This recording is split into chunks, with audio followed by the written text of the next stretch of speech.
So, how'd you guys make out last night? A lot of rust. A lot of rust. Did you keep your head above water, or did some of those early clogging stinkers screw you and your 9-leg goal score pirate parlay? I don't know how it went for you last night. I kept my head above water. I had some snake plays that went pretty well for me, but it was a treacherous minefield out there. And I don't know how less treacherous this one will be, because you got a lot of teams playing their first game since the break started, and you saw how some of those games went last night. I believe the first couple of games, the 7 and the 7:30, all three of them go nuts after the first period. So took a little while for some of those teams to get their legs under them. A lot of rust, like I said. Tonight we actually have Brian Rust on the slate. He's going to be at home against the New Jersey Devils, who played last night. Now, here's the question for this Thursday. You know, typically we target people on the second half of back-to-backs, but is this the opposite? Do we target betting on the team who got a game under their belt? So now maybe, you know, they're getting back into the flow of things and they won't have that first period that's, you know, all clunky like we saw yesterday. I don't know. It's a very tough one to break down. But as I explained to you in the past, there's nothing better than when you don't have to think about a bet. You guys know what they are. You know what to do. You look at a whole slate, you click something, it says plus, and you go, Andy said I can take it. And are you thinking of the same thing? Are you thinking of Stevie Bong Rips right now?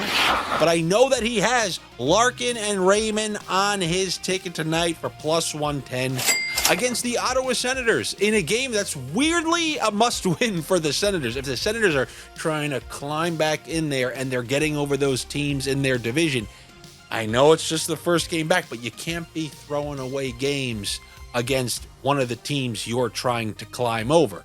And at the end of last night, I believe Detroit was in one of those wild cards. So Ottawa's going to need to find a way to win this one. I believe they're going to have everybody back. Regardless, I do think they're going to find a way to win. But tough to tell because, you know, these games are not like normal games. You know, this first game back, it's almost like it's opening night again. But even if it was opening night or closing night or the playoffs, Larkin, Raymond, two guys extremely familiar with each other. They were playing in games.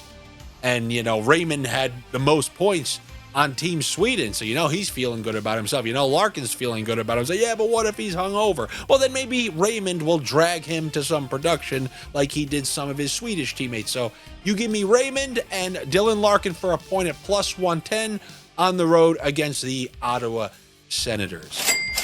Now, where do we want to go? Do we want to go chasing donkey line? There's no Caufield and Suzuki. If I could click on Caufield and Suzuki both for a point and it was plus 100, I'd be taking it. Why? Because they're playing the New York Islanders at home. And while the Islanders are still in a playoff spot, I can't believe it. The Islanders have struggled immensely in Montreal. They've lost 4 in a row there, and they've lost, I believe, 7 of their last 9. And remember, that's actually impressive. The Montreal Canadiens, before last year, are bottom 5. Now you're going to bring up that scam Stanley Cup here. All right, whatever. That has nothing to do with it. The New York Islanders lose in Montreal quite a bit, and they're able to score. You can talk about Noah Dobson revenge game, or do you want to talk about Emil Heineman revenge game? No, I'm just going to go with the Montreal Canadiens at home to beat the New York Islanders.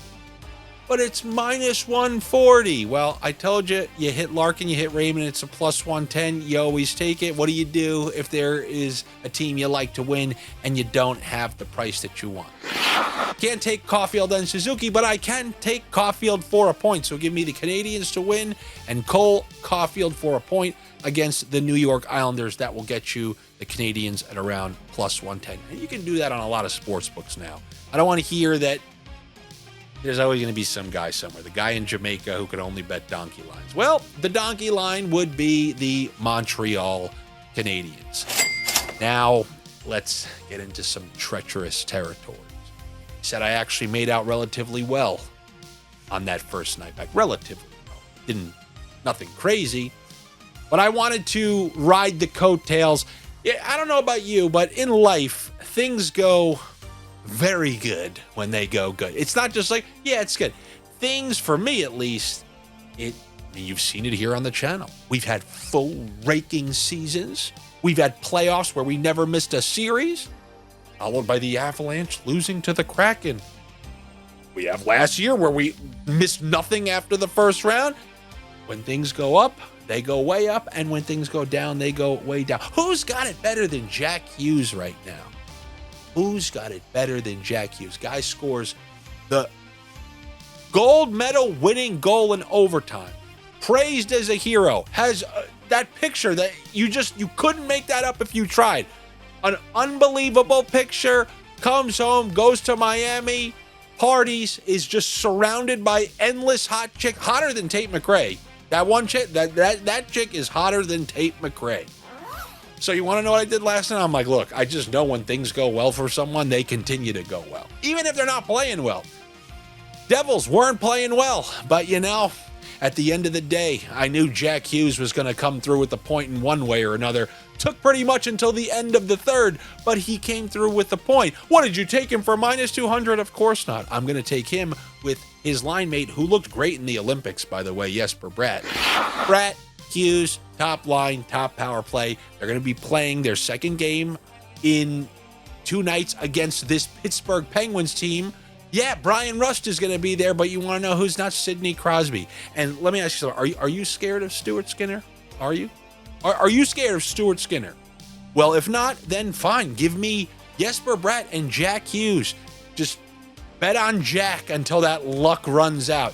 Give me Hughes and Bratt both for a point, coming in at a solid plus 145 against the Pittsburgh Penguins, who are another team that are somehow in a playoff position, but one that I'm not too scared of. So give me Hughes and Bratt both for a point against the Pittsburgh Penguins. Then let's look to a later game. Let's look at the San Jose Sharks. There's a trickle-down snakeonomics play that really, this is not advanced snakeonomics. This is pretty much 202. This is sophomore snakeonomics. How good is Macklin Celebrini? How long did we take him and Will Smith when we knew that they were on that top line and top power play? Well, Macklin Celebrini is one of the best players in the league. He's always said at 1.5. You're not really getting that anymore. So we've seen a rotating door at that third position. We've seen Toffoli up there. We've seen Eklund up there. Well, now we're seeing Sherwood, who they traded for. They only had a game or two with him before the break. Well, not only is he on that top line, but we have confirmation he's on that top power play, coming in at a plus 115. If Will Smith was coming in at a plus 115, we'd all be hammering him. So the way it works, you get a game or two where you get a fair price. If Sherwood comes through in this game against the Calgary Flames, what's his price going to be next game? So let's just say he does come through. What's his price going to be? Now, are you going to be excited to take it then? You're going to be praying about a time you got Sherwood at plus 115. So now is going to be that time. Give me Sherwood at home against, are they playing a really good team? No, they're playing the Calgary Flames. Celebrini, you got to think of him. Even I struggle with it. But how is he all that different than the Kucherov, McDavid, McKinnon, where you just almost expect 2 points from him every night? And if he's got 2, give me his line mate Sherwood to get 1. So give me Sherwood for a point at plus 115. And yeah, you could just throw these guys together here. If Sherwood's got 1, probably means Celebrini has 2, Smith has 1. Put all those guys together for not a pirate parlay, but a standard noble Englishman's parlay. And then I thought I'd toss you a slice on the way out. The thing that you guys love the most. Unders. It is the first game back for the Carolina Hurricanes. They are facing the number 1 team in the conference as they're trying to become the number 1 team in the conference. There are a couple different roads here that could lead to an under. And normally I'd say, yeah, but I think Vasilevsky's going to play. I really do.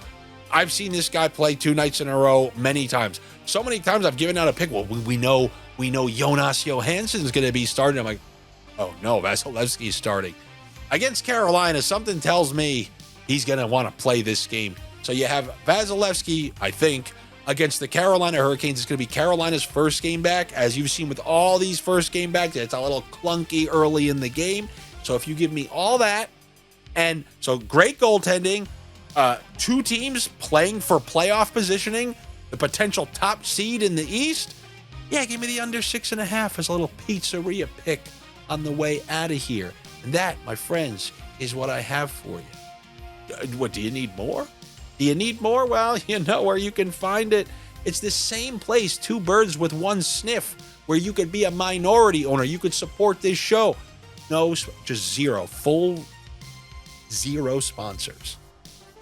That is what you can be. You could be the lone sponsor of this show and get any additional sniffs, anything that comes through during the day. I posted on the Patreon. You could also get line combos there. You could also talk to the other sniffers who are putting the 9-leg goal scorer parlay. One of them hit, I think they hit a 4-leg goal scorer parlay.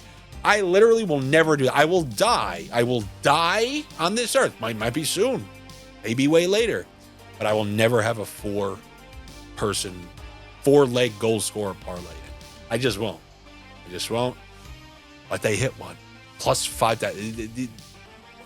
What? Congrats. Just don't ask me to do it, but I'm going to ask you to do it, as in join that Patreon. It's patreon.com/Andy Francess. If not, I get it. All right. Some guy said something to you over the internet and you don't want to be a guy who says, yeah, but a guy told me something over the internet and then I listened. I understand.